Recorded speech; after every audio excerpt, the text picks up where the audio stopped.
At magandang araw sa iyo at salamat sa pagsama sa aming pagtalakay. Diretso na tayo sa paksa natin ngayon. May mga material tayo dito na talagang malalim ang tinatalakay. Ang kahulugan ng muling pagkabuhay ni Hesukristo. Kasi pag narinig natin yan, ang automatic na sagot, patunay yan na Diyos siya. Oo, yun ang laging unang pumapasok sa isip. At may basihan naman. Nasa Roma yan na ideklara siyang anak ng Diyos dahil sa muling pagkabuhay. Pero dito tayo magsisimula. Ano ba talaga ang ibig sabihin ng anak ng Diyos sa kontekstong yon? Kasi hindi pala siya ganun kasimple. Eksakto, diyan mismo sa pariralang yan, naguugat ang isang napaka-interesanting tanong na inilatag sa mga dokumentong sinuri natin. Ang sentral na tanong talaga ay, noong nabuhay siyang muli, ano ang pinatunayan niya? Siya ba ang bugtong na anak? Ang manlilikha? O siya ba ang panganay na anak? Ang unang nilalang na nagtagumpay? Dito nagiging masalimuot ang usapan. Okay, sige. Himayin natin yan para sa'yo. Unahin natin yung unang pananaw. Ito yung mas pamilyar sa marami, si Jesus bilang bugtong na anak. Ang manlilikha. Ang lohika rito, based sa mga binasa natin, ay napakadiretso. Ang argumento ay, sino man ang makatalo sa kasalanan, matatalo rin ang kamatayan. Simple lang. At kung matalo mo ang kamatayan, mabubuhay ka muli. Pero, heto yung twist. Iginigiit dito na walang sino mang nilalang na may katawang lupa na tulad natin ang kayang ganap na magtagumpay. Imposible daw. Imposible. Kaya noong si Jesus na nagkatawang tao ay nabuhay muli, isa lang daw ang konklusyon. Na hindi siya ordinaryo. Oo, hindi siya ordinaryong nilalang. Siya ay Diyos. Ganun kasimple para sa kanila. At dyan naman ngayon, papasok yung ikalawang pananaw na siya namang sentro ng argumentong binuo sa mga material na ito. Dito, ang muling pagkabuhay ay patunay na si Jesus ang panganay na anak, isang nilalang. Ang nakakatuwa dito, halos pareho ang simula pero baliktad ang konklusyon. Paanong naging baliktad? Kasi ang sinasabi naman dito, si Jesus ay naging isang, kumbaga, perfectong Adan. Bilang isang nilalang, ipinakita niya na posible palang mabuhay sa mundong ito nang hindi nagkakasala. Posible palang talunin ang kamatayan. Okay. Kaya ang kanyang muling pagkakabuhay ay hindi lang para sa kanya, hindi lang ito personal na tagumpay. Ito ay isang huwaran, blueprint para sa ating lahat. Ito ang patunay na tayo rin bilang mga nilalang ay pwedeng mabuhay muli. Wow, ang galing. Parehong premise tinalo niya ang kamatayan, pero ang isang conclusion patunay ng pagka-Diyos. Oo. Yung isa naman, patunay na posible rin para sa ating mga tao. Pero teka, ibig sabihin ba nito kailangan nating pumili? Kasi sa pagkaalam ko, parehong totoo yan, di ba? Magandang tanong yan. At nililinaw naman sa mga sulatin na hindi ito either or. Hindi ka kailangan pumili. Hawak ni Jesus ang dalawang katayuan. Siya ang bugtong na anak at siya rin ang naging panganay na anak mula sa mga patay. Okay. So pareho. Pero ang diin ng may akda ay ito. Ang partikular na pinatunayan ng kanyang buhay at kamatayan ay ang kanyang pagiging panganay na anak. Isipin mo kung ang pinatunayan lang nito ay kaya niyang manalo dahil Diyos siya. Anong pag-aasa natin? Eksakto! Anong pag-asa ang iiwan nun para sa ating mga nilalang lang? Lumalabas na ang kanyang tagumpay bilang tao ang siyang nagbukas ng pinto para sa atin. Okay, malinaw. Pinutunayan niyang posible. Pero para sa akin, ang pinakamalaking tanong ay, paano? Paano niya nagawa yon? Kung siya ay nagkaroon ng katawang lupa, napagod, natukso, anong alas niya na wala tayo? At dyan napapasok yung banal na espiritu. Okay. Yun na yun. Dyan mo tinumbok dahil ang sagot ng may akda ay malinaw na malinaw. Hindi niya ito nagawa sa sarili niyang lakas bilang nilalang. Ang tagumpay niya sa bawat tukso, ang lakas niya, at ang mismong kapangyarihan na bumuhay sa kanya. Lahat galing sa espiritu. Lahat, at itong pinakakritikal na bahagi. Para sa kanya, ang kapangyarihang iyon hindi eksklusibo sa kanya. Iyan mismo ang kapangyarihan na inialok at ipinapangako sa bawat isa sa atin. So, hindi ito tungkol sa pagsisikap na maging kasing galing niya, Hindi. kundi sa pagkonekta sa parehong power source na ginamit niya. Pero parang may mas malaking kwento pa sa likod nito. Hindi lang to para sa kaligtasan natin. 'Di ba? May binabanggit kasi tungkol sa isang kosmikong debate. Oo, at dito na natin iko-connecta ang lahat sa mas malaking larawan. May isang parang legal na kaso na nagaganap sa San Sinocob. At ang pag-ausig, ayon sa mga sulatin, ay si Satanas. Ang argumento niya, simple pero napakadelikado.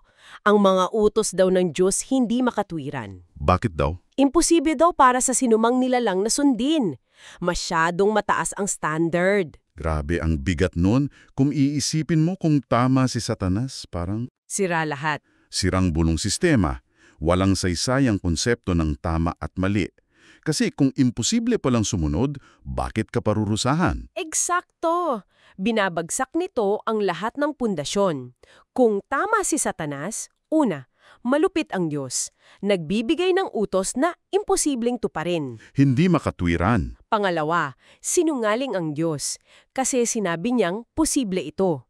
Pangatlo, at ito ang pinakamabigat, ginagawa nitong mamamatay tao ang Diyos dahil pinaparusahan niya ng kamatayan ang isang bagay na hindi naman daw maiiwasan. Kung ganun nga, Walang kasalanan.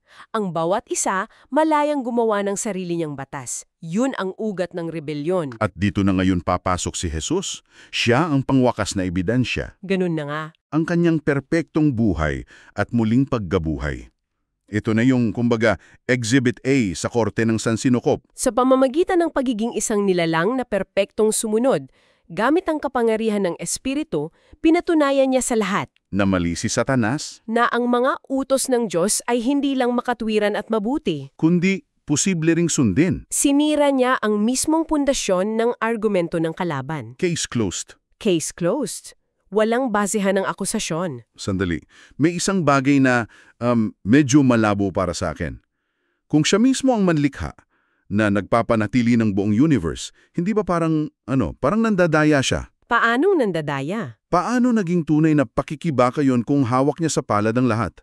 Parang laban na alam mo na ang resulta, parang may contradiction. Isang lehitimong tanong yan at tinatalakay rin sa mga material. Ang paliwanag dito ay napakatalino. Isipin mo na ang sanglikha ay may isang operating system. Okay, isang sistema. At sa operating system na ito na nilikha mismo ni Jesus, may isang fundamental rule. Ang mga nilalang ay kailangang umasa sa kapangyarihan ng banal na espiritu para malabanan ng kasalanan. Walang ibang paraan. So parang may batas ng spiritual gravity na siya mismo ang gumawa. Oo, At noong pumasok siya sa sistema, kailangan din niyang sundin yun. magandang analogy yan. O isipin mong isang game developer na pumasok sa sarili niyang laro. Para ipakita sa mga players na posibleng manalo? Eksakto. Kahit siya ang gumawa ng code, kailangan niyang sumunod sa rules ng laro. Kailangan niyang kumuha ng power-ups, na sa kasong ito ay ang kapangyarihan ng espiritu. Ganon ang ginawa ni Jesus. Kung pinili niyang hindi umasa sa espiritu at gamitin ang sarili niyang pagkadiyos, iyon mismo, Ay isang pagsuway. pagsuway na sa sarili niyang disenyo, katumbas na ng pagkakasala. At dahil perpekto ang kanyang malayang kalooban, imposible para sa kanya na piliin yun. At binibigyang diin talaga sa mga binasa natin na hindi ito naging madali para sa kanya. Hindi talaga. Minsan kasi iniisip natin na dahil Diyos siya, parang naka-easy mode lang. Malayo sa katotohanan. Malayo. May ginamit pa nga ang parirala doon, isinumpang katawan. Teka, isinumpang katawan. Himayin natin yan. Hindi ibig sabihin nito na masama ang katawan, di ba? Hindi. Ang ibig sabihin ba nito ay yung katawan natin na napapagod, nagugutom? Eksakto. Ang isinumpang katawan ay hindi nangangahulugang makasalanan ang katawan niya. Ang ibig sabihin, kinuha niya ang isang katawan na apektado na ng resulta ng kasalanan ni Adan. Isang katawan na nanghihina, nakakaramdam ng sakit. At higit sa lahat, nakakaramdam ng tukso. Ito ang dahilan kung bakit kailangan niyang manalangin ng masidi sa Getsemani. Yung sinasabi sa Ebanghelyo ni Lucas na ang pawis niya ay naging parang mga patak ng dugo. Oo, Hindi iyon pagkukunwari. Iyon ay isang tunay, matindi at napakasakit na pakikibaka ng isang nilalang na nagtagumpay lang sa pamamagitan ng lubos na pagsuko sa espiritu. So, para sa iyo na nakikinig at nag-aaral nito, malinaw na malinaw ang landas.